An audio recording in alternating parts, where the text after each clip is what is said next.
There are so many different areas that we are surrounded by on a regular basis. Never has it been easier in our life to have direct access to thought leadership.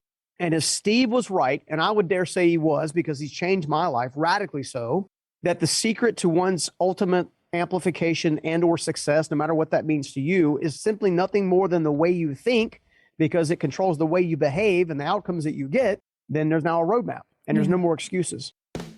Welcome to Business with Purpose. I'm your host, Molly Stillman of Still Being Molly. And this show is all about bringing you the stories behind the brands, companies, and small businesses that are changing the world. Each week, I interview a person like an entrepreneur, a CEO, a nonprofit director, or just, a pretty incredible human being who is trying to make a positive impact, not only through their personal life, but also with their career. My goal is to show you that no matter what you do for a living, you can make an impact wherever you are. My guest this week is Stephen Scoggins. He owns 7 different businesses ranging from construction and content creation to live events and real estate. His companies currently employ 400 team members across multiple states with their consolidated revenues approaching 9 figures. But if you were to meet Stephen Scoggins today, which you're about to, you might be surprised to learn that he comes from broken beginnings. He had former arrogant choices and a dramatic journey to rock bottom and back. But Scoggins owes his current success to the mistakes of his youth and is determined to share the principles that guided him to success with anyone who will listen. He is absolutely engaging and interactive. He is passionate. He's high energy. Stevens is incredible, and he's so transparent to share his 3 decades of setbacks, failures, breakdowns, losses, successes, comebacks. He provides step-by-step lessons that help other leaders in both business and in life go from stuck to unstoppable. I absolutely loved this conversation with Stephen. He is so funny. He's so high energy. He is just one of those people who I just felt like energized the entire time I was talking with him, but he really has such a powerful story. We got into it. We just dove really deep very quickly. You are going to absolutely love Stephen and get so much from this conversation. But before I get to my conversation with Stephen, I want to thank our partner of the show, and that is Mama Suds. Mama Suds helps label reading moms create a safe and non-toxic home for their family by creating synthetic-free household cleaners. And one of those cleaners is Mama Suds Fine Linen Soap, which is basically the best thing since pumpkin sliced bread. Say that 3 times fast. You can wash your high-quality sheets, linens, delicates, and organic fabrics with a fine linen soap to keep them looking newer and softer longer. You just have to use 3 to 4 capfuls for high efficiency machines on a delicate cycle, or 4 to 6 capfuls for regular machines on a delicate cycle. So good, smells amazing, and you know that it's safe and clean and non-toxic. Head on over to mamasuds.com, use the coupon code MOLLY, and you'll get a 15% off discount on your order. That's mamasuds.com. Use the code MOLLY for 15% off your order. Now on to my conversation with Stephen Scoggins. Stephen, who I have found out is basically my neighbor right over here in the Raleigh-Durham Triangle area. Welcome to the show. Dude, I am so excited to be here, man. I've listened to a lot of your episodes, and you're an incredible interviewer. Thank you. Thank you. This is my passion. This is what I love to do. I love to sit down and talk with people. My dad, when I was little, said that when I got older, I would either be in jail or be president. And so I guess a podcast host is somewhere in between. Because you have to build an audience first, right? Exactly. So I'm either going to go to jail or I'm going to be president. It's going to be fine. We don't know. Stephen, let's dive right in. I want to have you give us the Stephen 101 and tell us all about who you are, what you do, how you got to where you are today. Oh gosh, that's a hefty question. No pressure. I'll do it this way. I'm a serial entrepreneur here in the Raleigh area. I started my first business when I was sleeping in a car about 22 years ago, and that has now branched out to 7 businesses, which led me to writing books and then traveling, speaking, and now I do my own live events here in the Raleigh area. I'm excited. October, we're bringing back Transform You Live. Got thought leaders coming from all over the country. So super stoked about that. So yeah, no, I'm a life change agent, or what I'm trying to come up with is a life mastery artist. I want to help people master their life. So that's like me in a nutshell. And that's the smallest I've ever said that in. Goodness gracious. I'm legitimately impressed. And so for people that are like, wait a second, he owns like 7 businesses. What kinds of businesses do you own? Because I know that's like the number one question that people are going to ask right away. Well, yeah, and there's a follow-up behind it. And I'll give you the follow-up just for fun. But I own everything from construction to real estate to thought leadership and now live event series. Yeah. So now the second question I always get is, construction, real estate? I don't get it. And then I discovered this interesting facet a long time ago, probably 10 years ago, is that while I have a construction business, it's really just masquerading because it's actually a personal development company. Mm. So I learned how to build myself. So I learned how to use my hands, which taught me how to use my head, which later taught me how to use my heart. And then when you get to where I'm at in life, all you want to do is help people do the same thing over and over again. So that's kind of what led me down this track record. And then, you got to be a good steward of what God gives you, right? So, he's blessed me. And so I want to be a good steward. So I create new businesses, create new opportunities, which then allow me to expand the marketplace, which creates more talents to invest and so on and so forth. So anyway. Yeah. And what I know about you and what our listeners are about to learn is all of this stems from some pretty massive life change that, the old you, so to speak, probably wouldn't recognize the you are today. And even maybe people who knew you in that quote unquote previous life wouldn't recognize. So take us back. Yeah. What is it that happened that kind of led you into that path of now what you were? I love that phrase of just being a good steward of what God's given you. Yeah. It's funny. It's funny how you just put an interesting spin on it about me meeting the old me or version or the new me or whatever. Sorry, I got my words crossed up there for a second. It's been a long day. No, it's funny. When you said that, what the first thought that came out of my mind was, the old me wouldn't have thought the current me was even possible. Mm. Like the old me was just like, never would have saw it in a million years. I never thought that I would ever be an author. Never thought I'd be a speaker. Never thought I would own businesses, have hundreds of team members across multiple, like I never thought any of that was possible. And largely because I discovered when I was growing up, after a pretty traumatic upbringing up and down, that I had already been preconditioned, like I think a lot of people are, as they grow up. They begin to take ownership of the expectation or the lifestyle that surrounds them, and they begin to limit their own possibilities and their own self based on what their experience is in that moment. Yeah. And, for me, I did one of those ancestry.com things, DNA searches and the whole thing where I go way down the rabbit trail or whatever. And one of the things I discovered was my ancestry, obviously on the Scoggins side, which is my dad's side, had not had a single person of influence, affluence, or of impact in over 500 years. Mm. And I remember this interesting time when I was about 13 years old. I was living in a broken down trailer park, and I was staying with my dad at the time. We were having a really hard time just kind of making ends meet on a consistent basis. The water was getting shut off all the time. The power was getting shut off all the time. There's cockroaches running around everywhere. It was just a really hard time, but I knew that I didn't want to live that way permanently. I had no idea how I was going to get out of it at all.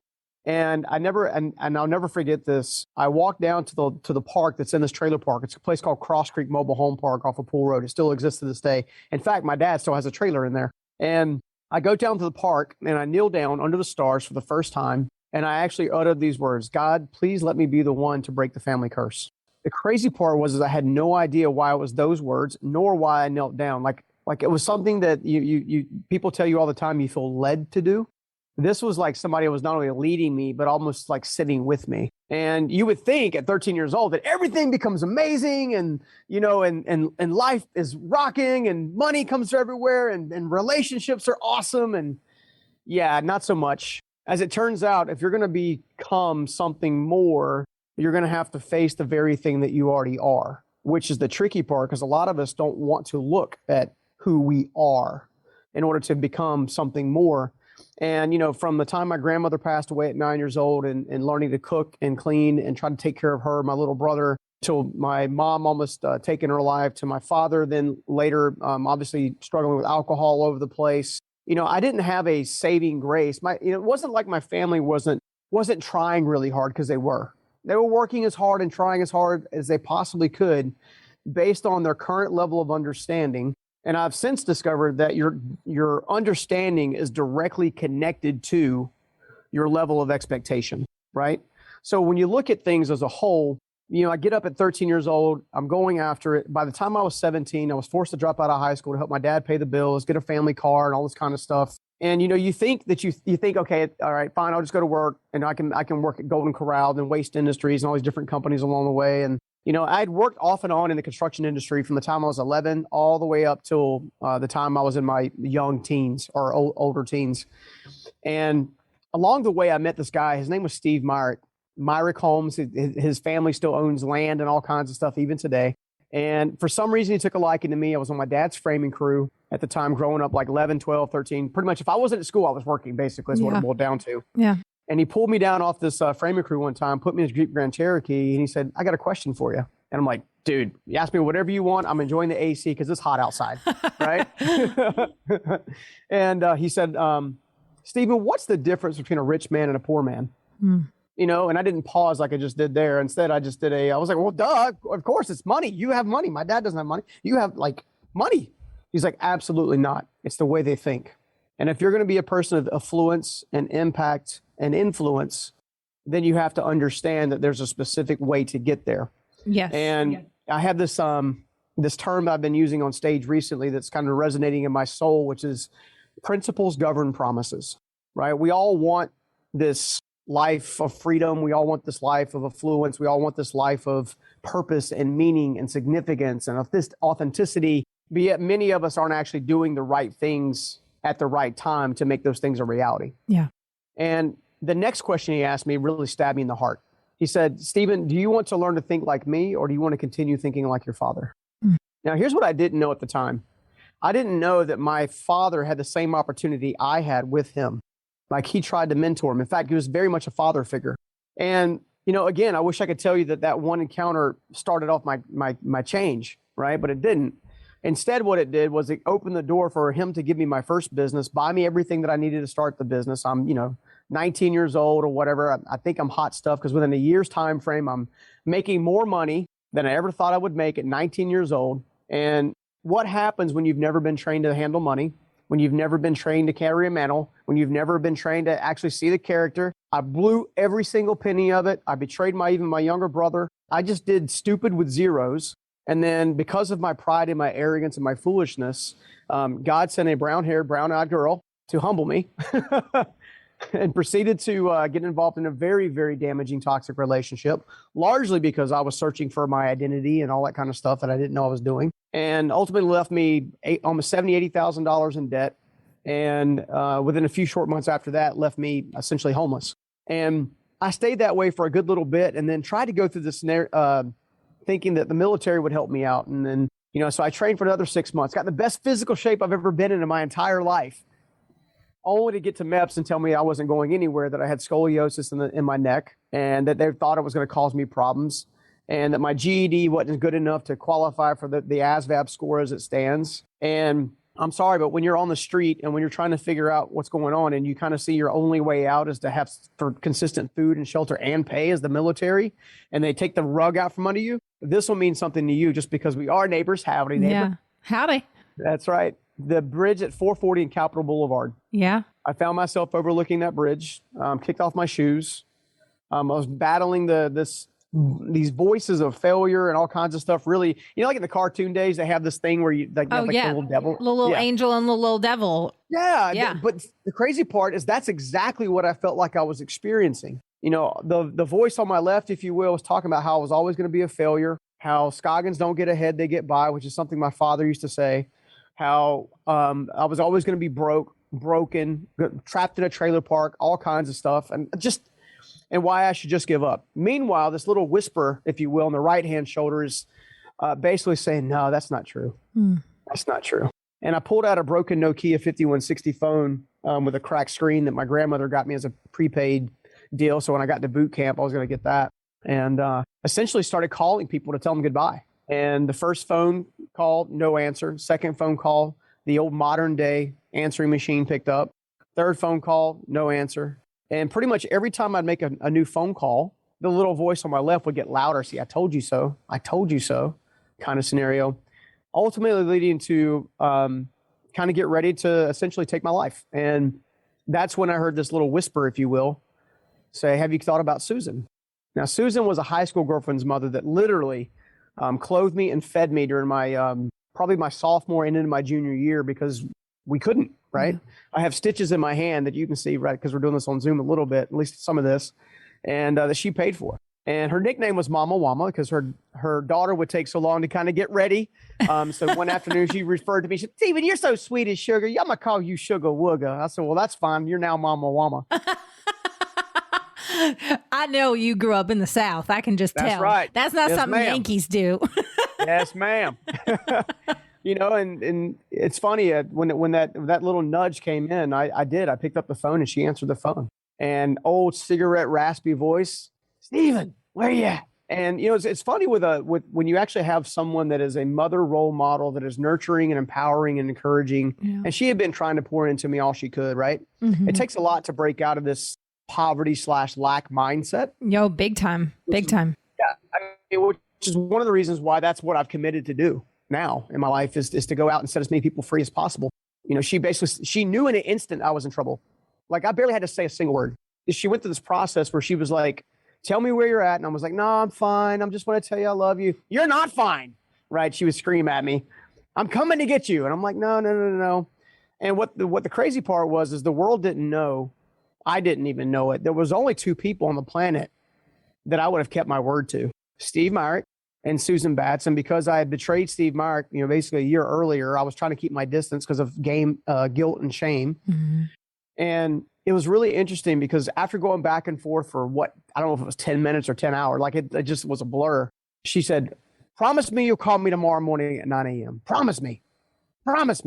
I said, and she used an explicit word, blankety blank, promise me now, like screaming at me. And I reluctantly agreed. And it's crazy because after that, she says, now you need to repeat after me. I'm like, repeat after you? What's going, like, I just agreed to come, like, I just agreed. No, you repeat after me. This too shall pass. And what comes next will be greater. And I'd heard the this too shall pass thing before. Right. But there was some kind of undertone in the way she said it, almost like she knew something I didn't know. And, I kind of whispered it back and she goes, say it like you mean it. Like, just like I'd been at boot camp. Like it was like crazy. It was like loud. And she had me screaming at the top of my lungs on that bridge, this too shall pass and what comes next will be greater. And what was really interesting was my father comes back in and basically picks me up. I found a payphone somewhere and he came back and picked me up several hours later. I went and crashed on his couch for a little while. I don't have time to tell you the whole story, but I surrendered my life to Christ by a litter box, which is a very interesting story. As one does. Yeah, right. You got to face your junk, and Yeah. And luckily, I didn't have to finish cleaning it, which is good. But what's important is after that is I found myself back on my dad's framing crew. Steve Meyer could give me a second chance. He'd give my dad the nod. I would see him coming around the street where I used to get excited and I'd hop in his little Jeep Grand Cherokee and, enjoy the AC or the heat, depending on the season, was filled with actually fear and regret, right? I didn't want to talk to him. He would really roll around and I would go hide behind the house. Yeah. I was fresh out of kind of like recovering my brain, my mind, my spirit. I'd already had a divine encounter that I couldn't explain. Even today, it's hard to articulate into words.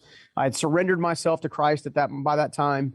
And between that and the words, this too shall pass and what comes next will be greater, inevitably what happened was I was sent next door to make a repair for the house that the guys who replaced me were working on. And as they were working on it and replacing and doing their thing, they were bad-mouthing Steve. And as they were bad-mouthing Steve, I was getting angrier and angrier and angrier. And they were talking about how they weren't going to be there Monday and how Steve owed them money, all of which was completely not true. And I just found myself enraged, like in a healthy way. Right. Like I wasn't like cursing and throwing stuff. And the reality was, I left there, walked back to the house. As I was walking back to the house, Steve pulls back up and my dad's trying to get the paychecks for the Fridays and all this kind of stuff. And I walk up, knock on the window. He rolls down the window. He goes, how's your head now, boy? I said, well, it's getting better. Well, what can I do you for? I said, well, these guys, they're not planning on coming back, all that kind of stuff. And lo and behold, we had a conversation. He gives me a second chance I didn't deserve to finish a house, provided the guys don't show up Monday by 9 a.m. And long story short is we built the tools and equipment I needed out of the trash piles. We were ready Monday morning. The guys didn't show. And that was the first day of my first business was started, which is called Custom Home Exteriors here in Raleigh, which that's the one that became fairly successful. We do about 3,000 homes a year, plus our multifamily division, all this kind of stuff. But that was the fertile ground of this too shall pass and what comes next will be greater. Yeah. So that's kind of the quick story, even though it took me a couple minutes to even explain the quick version. No, yeah, that's so good. And there's something that within your story and from even a little bit of what you shared at the beginning that I think is so powerful. And I think something that really anybody can connect with and relate to. And that's this power of a mentor, a power of somebody in your life, whether it's Mama Wama or, or somebody in your life who is speaking truth in love, speaking wisdom, leading, guiding, challenging. You really had that. And I see how you're doing that now. Talk a little bit about that. And I know that this is actually one of the things that you kind of speak to is that there's kind of four distinct types of mentors. Yep. Kind of walk us through that. And then also after that, kind of explain how that is something that, again, it doesn't matter whether you're in a professional, work environment, whether you're just involved in your church or your community. Like, I really believe, and I think it really speaks to just, that story with Mama Wama. Like, it doesn't matter where you've been placed. Like, there is somebody in your life that you can mentor and speak, really influence positively. So talk us through that. Yeah, I mean, so it's funny as you begin to develop more and more, and your audience is going to resonate with this too. I'm sure that they're sought out from time to time based on specific pieces of key information that they have insight on. Right. And as I began to travel and speak and stuff, I began to get one of the number one questions I got was, can you mentor me? Mm-hmm. And as much as you want to say yes to every single person, you're not able to say yes to every single person. Due to time, distance, resource, like there's a lot of different factors. And then there'd be a follow-up question, which is, well, if you won't mentor me, because now obviously I wouldn't necessarily say no, I would point them towards, like YouTube and some stuff I have some free training on. But one of the things that would come up was, okay, well, I don't have a mentor. Like, I can't tell how many people have told me they don't have a mentor. I don't have a mentor. I don't have a mentor. I don't have a mentor. I don't have a mentor. And I'm thinking to myself, guys, this is 2021. Like, mentorship is all around you, all around you. And I was talking to this young man. Ironically, he was the what do you call it? Not the cashier, but the person that checks you in at the gym. The guy, that takes you. Yeah, like the front desk. The front desk guy, right? The front desk dude. Yeah, and he was a good dude, good heart, like had great aspirations, really young. He grew up in a little bit of an environment like I did because I did have some conversations with him. So anytime I see someone who's where I was, I can't help but want to help, right? Yeah. And he kind of asked me those same kind of couple of questions. And when it came down to it, he was like, well, I live in this area of Raleigh, which is not known for being, well, let's call it the nicest area of Raleigh. Mm-hmm. Okay. And no matter what town you live in across the United States or even across the globe, there are towns and stuff that are close by that, they say probably shouldn't tread, right? They're environments like I grew up in where it's just in one part toxic, one part poverty, and no part opportunity, right? Yeah. And I was trying to explain to him, and then so we grabbed a piece of paper and I just jotted down something. I was like, dude, you don't understand. There's mentorship all around you. Like, and he's like, what do you mean? I said, well, who do you aspire to be? Who do you want to be? I mean, give me three names. And he rattled off three names, and he goes, well, I want to be like him. Okay, what do you appreciate about so-and-so? What do you appreciate about so-and-so? Why? I respect this. Okay, now let's ask you this. Are they a person of character? Well, this guy's got what I want, but he gets in trouble a lot. All right, well, scratch him off the list. All right, well, this guy over here, he has a good time, and he's got the right character. Okay, we'll keep him on the list. I said, now under that line, I want you to write the word aspirational. He's like, okay, why? I said, because that's an aspirational mentor. That is someone you aspire to be, which means you can model their behavior, right? And we started walking through each one of these slowly. So the first one was the aspirational mentor. The second one was a peer-to-peer mentor, which he was more scared of. All right. A peer-to-peer mentor is the person you can play ping pong with. But if the person you're playing ping pong with has always played bad ping pong, you probably should try to find somebody that's playing better ping pong. Right. Right. In its simplicest form, right? Simplest form. And so we began to talk. I said, well, let me ask you this. How many people come into this gym every day? Oh, a bunch. Well, lots of people. Well, how many of them do you have friendships like you do with me? A bunch. Well, how many of them are successful in whatever given genre they're doing? Maybe they got great marriages or great finance or, probably a bunch. But I said, well, what are three of them's names? Oh, there's Ira and there's Janet and running all three other names. I said, that's your peer-to-peer. You can ping pong with them as they're coming in and out of gyms. Yeah. Right? You don't necessarily have to have them in your home, sitting across the table, having a cup of coffee. If you do, great. But these are people who are where you want to be, who kind of double as an aspirational mentor that you actually have access to. And because you have access to, you can ask them questions. And because you know a little bit more about fitness than they know about fitness, maybe you can give them fitness advice if they give you financial advice. So there's your peer-to-peer. And you could just see his eyes were just lighting up, right? He's like, what? Like he just found the Holy Grail. And I'm like, all right. Yeah. I said, well, the next one's just as important. Okay. It's called a historical mentor. Now that comes from a good friend of mine named Doug Stewart. Actually in our area, he's also a neighbor. And he referred to the historical mentor as anything that you can find in history, someone you admire. So you kind of merge the aspirational mentor with someone that you admire that actually has a book or resource, right? Dead or alive, doesn't matter. They left wisdom behind on any given subject matter. I want to find more about my identity. There's books on it. I want to find out more about my faith. There's a great book on that one. Yeah. I want to find out more about financial peace. All right. Well, Dave Ramsey wrote one, right? There's all these different books and resources that allow you to gain insight and wisdom and knowledge from people who have already been where you were trying to go. And in many cases have started from the same starting point that you're starting from. And you could just see him. He was just getting more and more encouraged and all this kind of stuff. He goes, okay, well, what's the final one? What's the fourth one? I said, the fourth one's actually really, really easy, especially in today's time. It's called the digital mentor. Well, okay, well, what's that? I said, can you pull video up on your phone? Yeah. Do you watch YouTube? Yeah. Well, do you listen to amazing podcasts like this one? Yeah. All right, there's your digital mentor. Yeah. There are so many different areas that we are surrounded by on a regular basis. Never has it been easier in our life to have direct access to thought leadership. And as Steve was right, and I would dare say he was because he's changed my life radically so, that the secret to one's ultimate amplification and or success, no matter what that means to you, is simply nothing more than the way you think, because it controls the way you behave and the outcomes that you get. Then there's now a roadmap. And there's no more excuses. Yeah. Oh, that's so good. You know, speaking to that third point about the historical mentor, that reminds me of a conversation I had with a guy I had on the show last year, Daniel Grothe. If you don't know him, look him up. Okay. Fantastic guy. I love that dude. Like he's one of those people, I interviewed him for the show and like I consider him a friend now.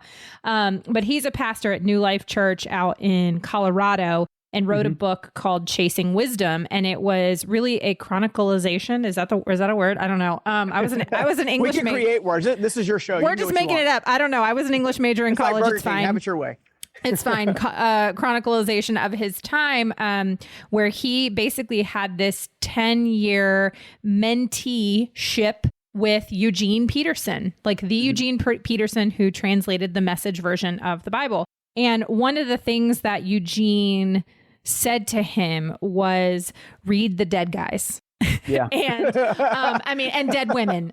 Read stuff written by just incredible men and women of God, men and women thought leaders who have since passed on, because their legacies are often left through their writing, and how that can be something, and even after Eugene passed away in 2018, that is something that Daniel has said, like, that's something that Eugene really left with him, even though they had this 10-year friendship, and Eugene really mentored him. Beyond that, Eugene's influence in reading the dead guys, reading the dead people has lasted. And I think that's one that I think we forget, because we do talk about I think the access to really, high quality digital content and that I love that peer-to-peer relationship and the aspirational mentor. But sometimes I think that historical one gets left behind because we're like, oh, well, that guy's dead. Like, he can't help me. When it's like, no. Like, this person wrote 40 books on this topic or whatever it is.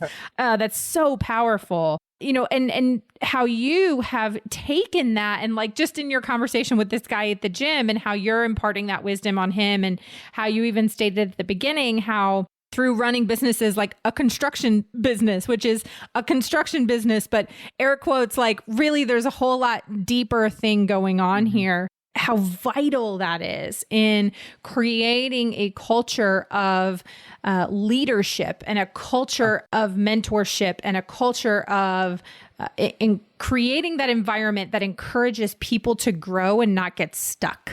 Yeah. Can I share two quick things with you real fast? Please. All right. So here's where I discovered some of this. I was doing a research for a keynote that I was going to be doing down in Florida, and it was going to be called The 3 Laws of Legacy. Because a lot of folks, especially when they get my age and, they're like, okay, well, what is my impact, right? What am I leaving behind?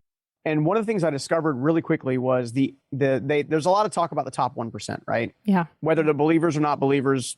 And for this example, it's not as important. But they said the top 1% on average have 8 to 12 mastery level now ways of doing things. So thoughts, strategies, principles, practicality, 8 to 12 mastery level. They said that only 26% of them actually give it to someone else. So think about that. They're taking the best of themselves, unfortunately, to the grave with them, thinking that whatever wealth that they've amassed is somehow going to do all the good for them. And when I look back at Susan, my AKA Mama Wama, when I look back at Steve Myrick, when I look back at Frank Wiesner, when I look back at Mark Bernhardt, when I look back at all these different people that poured into me up until this point, I discovered a long time ago that while everyone's searching for purpose, the number one purpose in life is to serve the person you used to be. Yep. Right? Which necessitates the fact that you have to become more than the person you are now, which means you have to be constantly reaching out for mentorship, historical, otherwise, right? Constantly reaching out and constantly reaching back to someone who is, because, one of these things that people don't understand in getting unstuck, getting rid of the feeling of being overwhelmed, getting rid of the anxiety, and dare I say in our American culture, what they refer to as depression nowadays, sad. The number one thing that it takes to get out of that is to understand that you actually have access to everything you need to get out of that, right? You may have faith like I do. I know we share the same faith in the same God and the same Jesus, which is amazing. But even if you're not there yet, right? And you still have access to these mentorship roles, these different pieces. The average American currently spends 3.5 to 4.5 hours a day on doing nothing but media consumption. If you are going to spend that much time on a day in and day out basis, and I mean when you pull out your phone, you're scrolling Instagram, you're scrolling Facebook. I'm not saying don't DM me, don't say hi. I'm just saying, like, if you're spending that much time of your day, what if you took 2 hours of that and poured that into learning more about the area that you need the most help in? Mm-hmm. You see what I'm saying? Oh yeah. When you understand, and it doesn't matter. Look, I've had the pleasure and honor of working with entertainers and C-suite professionals of Fortune 5, and people within my business, right, and everything in between. They all share that one thing in common. They are all distracted. The more distracted you are, the more diluted your successes will be. So if you want to build a large framework and a foundation that you can stand on and maybe own multiple businesses or maybe become an author of multiple books or have an amazing podcast like this that touches people all across the nation, then all you've got to do is lay the groundwork for it. Yep. Right? Yeah. I just thought those two statistics would be hopefully inspiring to the audience because it really delivers the point. What do you already know? And then what kind of insight can you offer to someone else to make sure that you are leaving a lasting legacy? More importantly, what do you need to know to level up your current level of struggle?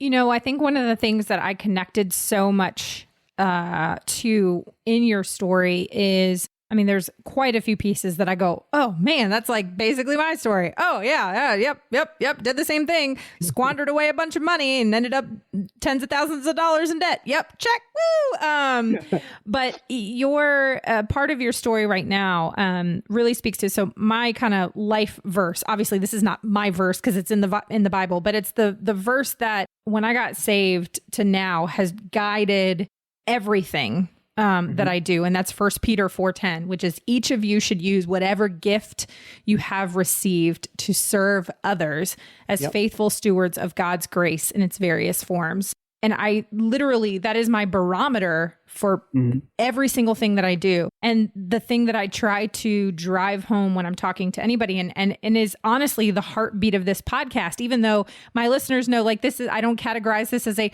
Christian podcast, even though I am unashamedly, a believer. And this is something I talk about all the time, even though I have people of all faith backgrounds on this show. But the heartbeat of this podcast is I really believe that each one of us, you, me, the person listening, we have received a gift, and that gift is a manifestation of God's grace. Like, God, I really believe that.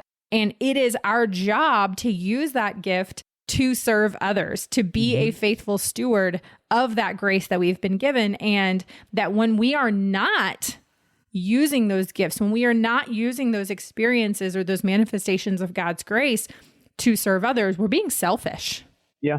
We're being selfish. And a friend of mine, really, who's kind of one of those peer-to-peer mentors. She's just somebody who, she's one of my best friends, but she's somebody that is a few steps ahead of me in a few things. And just she's one of those people, like, I aspire to be in that, like, every time we hang out and when I leave, like, I feel like I feel energized and like recharged and closer to the Lord. Like, she's just one of those people. Like, I want to be that for others. But she's a light socket. Yes.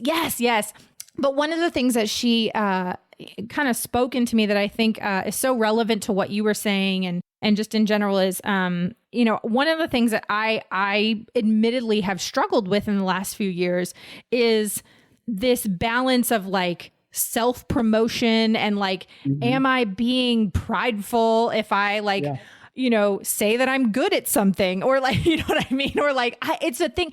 And I realize that men don't struggle with this, like, hardly ever. Like, this is mostly a thing that women really struggle with. Not that saying that men don't, but I would say it's more often than not something that women struggle with. And she said, you're being selfish by not sharing the gifts that God has given you with the world. Yeah. And I was like, oh, okay. Yeah. And this just speaks so much to what you were saying, whereas like, if you're part of the top 1%, if we're part of the top 1%, or even part of the top 10%, and we are hoarding our resources, and that's not just money, but our wisdom resources and our experiential resources and all those things, if we're hoarding those things and we're not passing them on, we're not sharing them with the world, we're being selfish.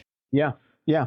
It's funny. I'm not sure if you're familiar with this particular evangelist. His name is Sean Bowles. He's out in LA. And, he was doing a conference that I attended. And he said something interesting. He referred to a national statistic. I got that word out first time without stumbling. You did it, Stephen. So proud of me. Yay. But he threw it out there, and it said, the whole world is always asking God to solve major problems, hunger, trafficking, I forgot the technical term for it, but not having clothes, like not having employment, all these different types of things.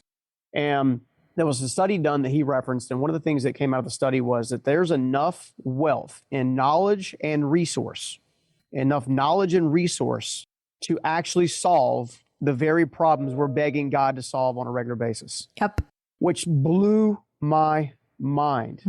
It also challenged my heart, because I was like, okay, am I doing enough? Meaning, am I doing so much that I'm so drained that I can't be of any good use? But am I even bringing that to top of mind, or am I more focused on, getting a vacation home or doing something? There's an element of providing for your own security and things of that nature and putting that into place. But the question is what lives are you impacting along the way? And the reason that it stuck with me was because I had this essence of immaturity versus maturity. And I think we all actually struggle with pride and ego and arrogance.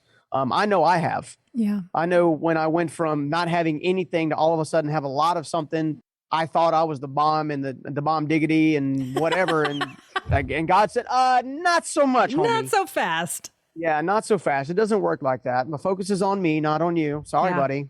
Come on. And what I've discovered is if you're concerned about whether or not you're walking the ego trail, meaning maybe you're getting on your Instagram story or your video or whatever, and if you feel like you're acting, then there's a good chance you're looking for the admiration. If you are being the authentic version of yourself and genuinely trying to connect with the audience that you're best suited to serve, then I think you're fine. I think it comes down to your approach. And I think the approach changes over time. I think we all start out, we all go through whatever level of struggle that teaches us whatever level of lesson. We learn to either lean on God or lean on ourselves for a while, and then we mature through that process. And then it comes down to, hey, look here's the stuff I can share. Here's the stuff I can teach. And then you start getting the admiration, but then you say, oh, that feels so good. Oh man, that feels so good. Tell me that again. Tell me I'm awesome. Please tell me I'm awesome. Oh, that feels so good. And then we forget that when we're doing that, we are actually stepping in front of God. Mm-hmm. And it's taken some time even now to understand that God deserves all glory.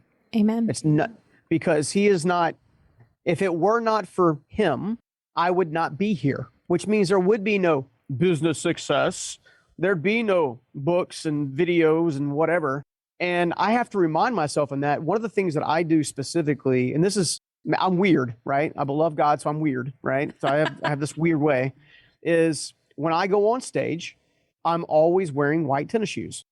Now, people who haven't seen me on stage yet wouldn't even know what I'm talking about, but people, when they go to look me up and see me wearing white tennis shoes, like, he is wearing white tennis shoes. I do that intentionally. And it's to remind me that I'm always walking on holy ground. That's good. That stage, that area is one that most people are scared of. And two, it's one that most people can impact the most life for or against. If I go out there and I share all my wounds and my hurts without the redemption behind it, then I'm not giving hope, I'm giving hopelessness. If I go out there and I share all the knowledge and wisdom, but not the source of the knowledge and wisdom, then I'm not bringing glory. Now, in my environment, I'm like you. I serve a multitude audience of people that believe and don't believe, and as a result, I tailor my messages to make sure that they can be resonated and felt with. And I think at the end of the day, if you can come up with a tool like that for yourself that reminds you of who's really in control, who's really in charge, who you're really serving, then ultimately you'll have a better chance of kind of massaging your words a little bit. And it's so subtle. Gosh, is it subtle? So subtle. It is so subtle to have a prideful heart versus not. But also give yourself some grace. If you do something prideful and you recognize it, or people are coming to you and say, hey, look, man, you're really crossing the line. Receive it, repent for it, and do better next time. Yeah. So sorry, I didn't mean to go on a rant. I couldn't help myself. No, that's good. That is good. That is gold right there. And something that I think is so important for everybody to hear, no matter what place that they've been put in. You said something earlier that, again, I think is so relevant and top of mind right now, is this idea of, and I think you used the word stuck, but just, it reminded me of just kind of this idea of our mindset and how our mindset really does affect where we go, where we're headed, our discipline, whether or not we allow ourselves to get distracted. That is so hard for people right now. And I think especially coming out of or being in the middle of this, pandemic thing. And you had all these people who either lost their jobs, were, laid off, or had to downsize, or their revenues got cut, or whatever it was. And they found themselves at home, and suddenly they're just watching Netflix, and they've gotten this rut, and they gained weight, or whatever it was, whatever the thing is. And they've felt like they have gotten into this place of, I'm not going to get out of it. I'm stuck. And they've dug themselves into this just negative mindset. What have been, or what has been your experience in kind of speaking to that in people to get unstuck, to create better habits of self-discipline? And I love so much of what you were saying of just like, if you're distracted, Like you're not going to be as successful as you can be. But that's so hard for people. I know that. I mean, that's something I've struggled with. We all struggle with it because there are so many things clamoring for our attention. So what are your tips for getting unstuck, for getting out of that mindset of I'm just distracted and I'm just not going to be successful and I'm just stuck? Yeah, no, it's easy. It's start small, win big. Right. And here's what I mean by that. In the example you just mentioned, you got the distractions, right? When you look at a distraction is nothing more than taking you off your priorities. That's it. That's all a distraction is. Yep. Sit down one afternoon and write down the things that you know are distracting you. And you already know what they are. Yeah, you do. You don't even need to write them down. You're tinkering around too much with YouTube or Facebook or any of those other platforms, or you're watching too much of the news and all this kind of stuff. List the stuff out. Give yourself a time slot to have some entertainment, but for the most part, focus on the area that you need the most help in. Learn as much as you possibly can about that. Create some action plans around it and implement it. And one of the reasons I say that is because at the end of the day, stuck is nothing more than not making progress. Becoming unstoppable is nothing more than making consistent progress. And what most people don't understand is if they focus too much on what they don't have, then they're not going to be able to put the energy behind the value that they could create. So the number one question I got during COVID through the podcast, radio show, all that kind of stuff was, what do I do? I lost my job. I'm at home. So what have you been doing? And they said basically what you said. I've been watching a lot of Netflix. Yep. I've been hanging out with my kids. I've been getting some home improvements done. I've been doing this. I've been doing that. I'm like, okay, so how are you increasing your value while you're sitting at home? Because when things open up, and look, for the longest time, I made my life decisions based on the season that I was in, not realizing that everything comes in seasons. Yep. No one suffers forever unless they choose to. No one has successes forever unless they choose to. It's all about seasons. You know, you got summer, you got fall, you got winter, you got spring, and they happen like clockwork, except for here in North Carolina, you have to get them all in the same week, right? Right? Yes. Actually, we have like 13 seasons. Exactly. But what I'm saying is if you isolate yourself in what you're experiencing now, you are not going to have enough perspective to experience what you want. Mm-hmm. So during COVID, for example, okay, we had a live event, the whole thing, we had to shut it down the first year because of COVID, had to reschedule the whole thing. And I said, you know what? Let's use this as a blessing. How can we make this particular event 10 times better than it was before? And that was the only question. And then my graphic artist said, well, we can do this with the images. We can do this with this. My video guy, well, we can have this type of motion graphic, this type of thing. My receiving team said, well, you know, it'd be really nice when people first walked in if we could do this one thing and this one thing to let them know they really matter and we really care, because so many of these conferences that people go to, they're just, you know, they pay a ticket and then they show up and then they leave. Yeah. Like how, you know, I said, well, perfect. Let's write it all down. Yeah. All right. So you came up with this idea. How do we do it? I don't know.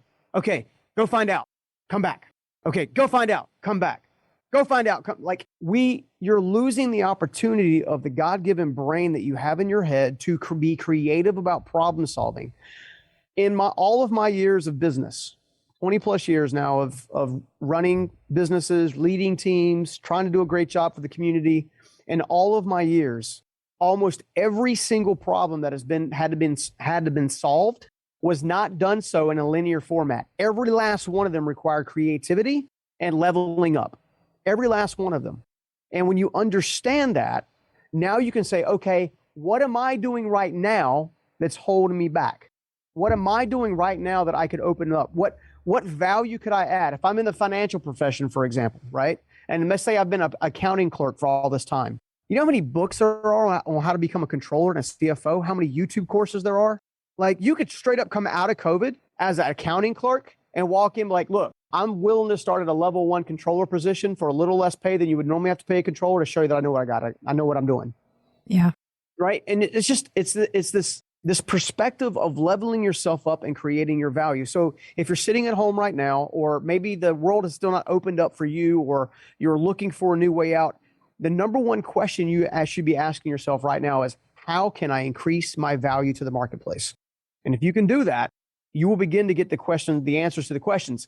In fact, the way your brain is wired, every time you ask a question, your brain has to answer it. Yeah.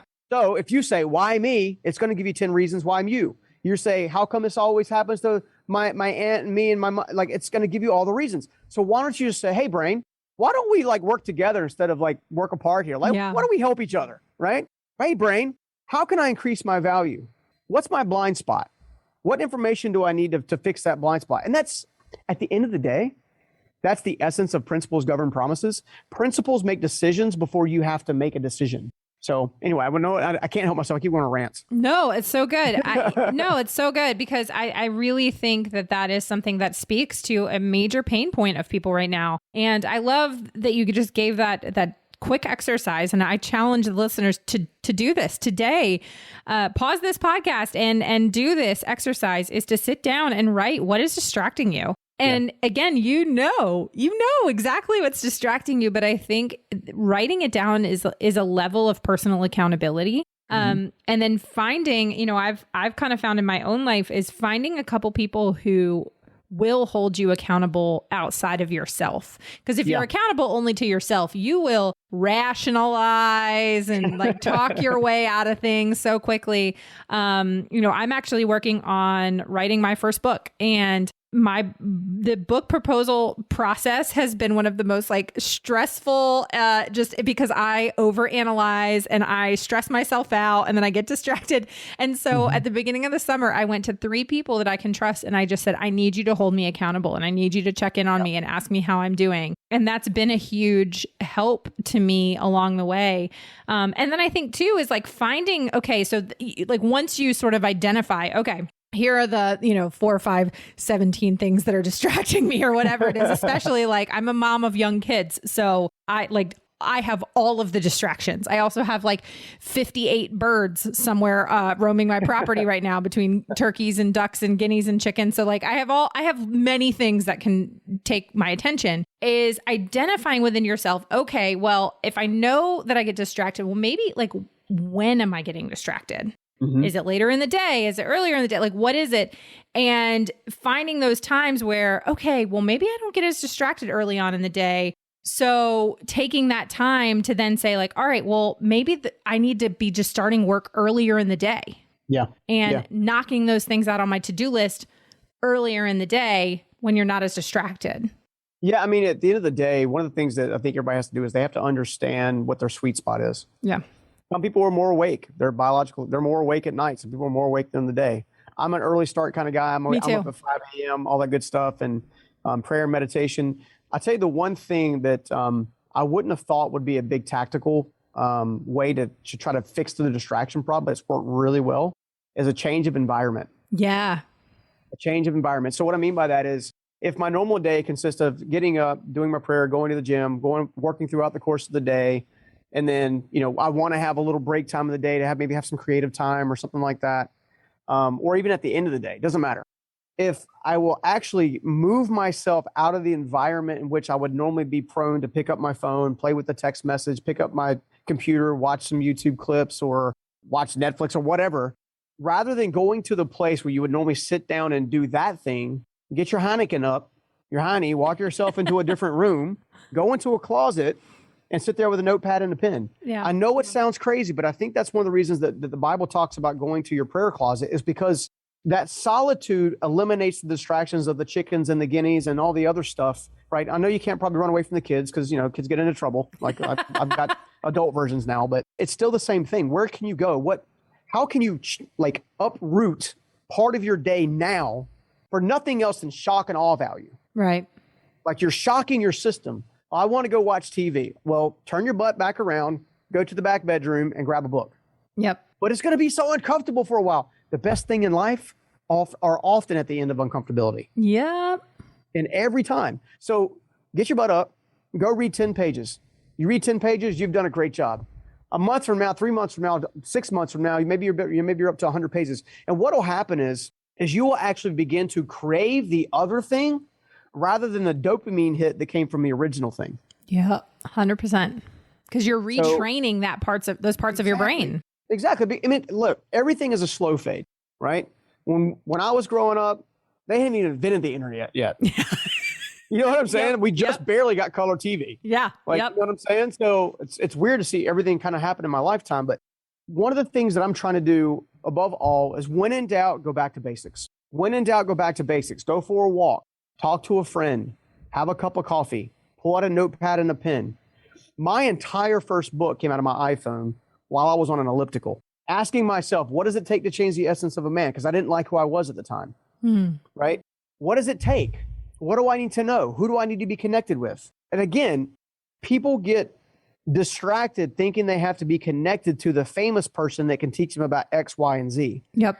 When reality is there are masters of those things that are not famous at all in your 100%. marketplace. Yep. A quick Google search can get you pretty far.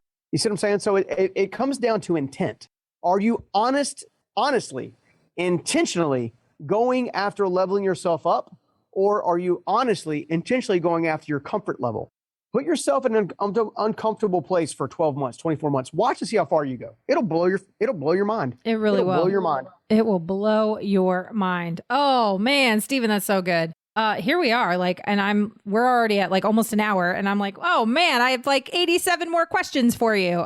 This has been awesome. Before we transition to the get to know you round, you've got the Stuck to Unstoppable podcast. You've got the Journey Principles Institute. You've got the Transform You. Tell people what's the best way to connect with you if they're like, I need more Stephen Scoggins in my life. What's the best way they can? Hopefully I dropped enough wisdom where they want to connect, but I don't know. We'll see. I spent more time in experience zone than wisdom zone today, I bet. But no, I mean, if you want to find me at StephenScoggins.com. In October, when if you guys are around, and it's October 21st to the 23rd, you want to come and Transform You live, virtually or in live. We're doing a hybrid event. So no matter what your safety zone is, we got you. Yeah. And I've got 13 thought leaders: Tom, Lisa Bilyeu, Evan Carmichael, Amberly Lago, Anthony Trucks, so many more amazing human beings that are coming to give of themselves to the audience. You're welcome to check that out at transformulive.com. So those are the best ways to get a hold of me at the moment.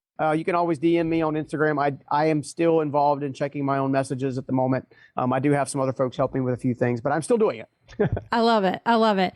All right, Stephen. Well, now is the portion of the show where we transition just a little bit to get to know you, just on a fun level. So, Stephen, are you ready for the get to know you round? Let's go. Let's go. All right. Question number 1 is, what is currently on your most played playlist on Spotify? Well, can I use Pandora instead? Yeah. Absolutely. Spotify, Pandora, Apple Music, whatever. It's all the same. There's this, it's called Gladiator. And I think the band's called Larceny. And I just love the beat and the message is upbeat and stuff like that. So I've been listening to Gladiator. I don't know why. I love it. That's awesome. Okay. What fictional character do you think would be the coolest to meet in real life? Shoot, Wolverine. Gladiator, Wolverine, yeah.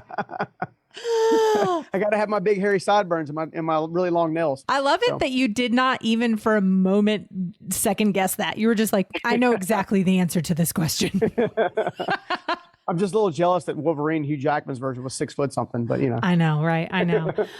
Okay, now I know that you are a big reader. What is the most interesting book or article that you've read recently? Outside of the Bible, what's the best one? The Kindness Diaries.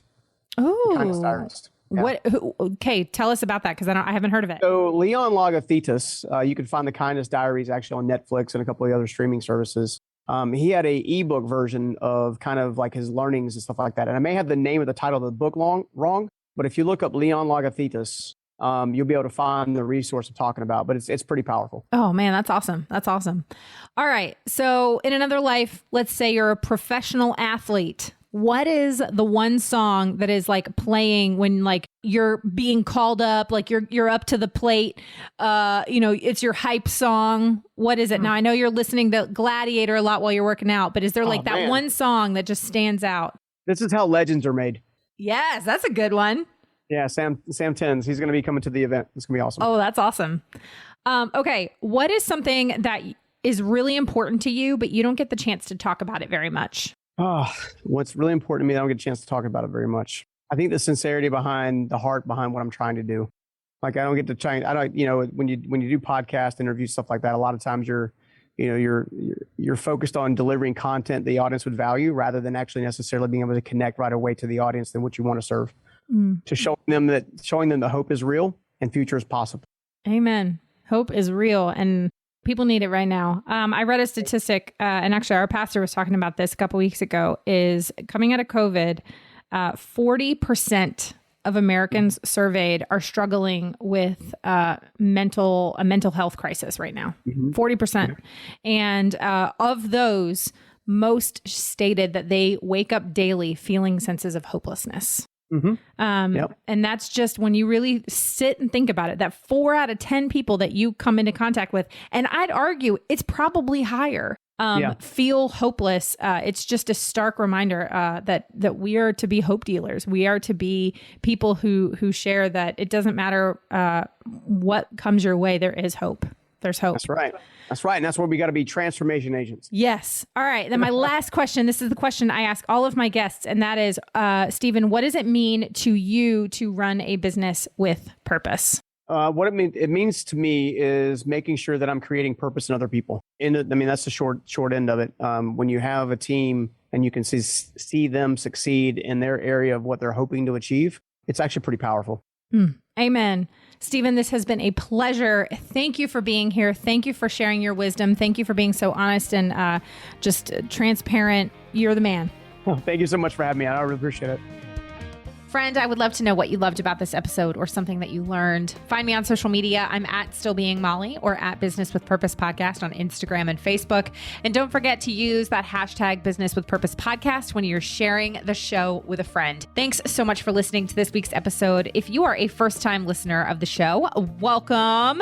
Be sure to check out the archives for past shows featuring so many incredible entrepreneurs, business owners, community leaders who are changing the world. If you are a regular listener of the show, thank you. Thank you for your support. Thank you for tuning in and week out. Be sure to head on over to Apple Podcasts, Spotify, Google Play, Radio Public, Overcast, Stitcher, basically wherever you get your podcasts. Click that subscribe or follow button. To click that button means you will never miss a new episode of the show. And while you're there, would you take a moment to just leave a review? Would you take a moment to maybe share one of your favorite episodes with a friend? Leaving a review, sharing the show with a friend. It is totally free for you, and it is the biggest help for me in the entire world. You have no idea how much I appreciate it. It just also helps me to know what you're liking and how the show is impacting you. As always, this show is produced by the incredible team at Third Wheel Media. Thank you so much for listening. Now go do something good with purpose, on purpose.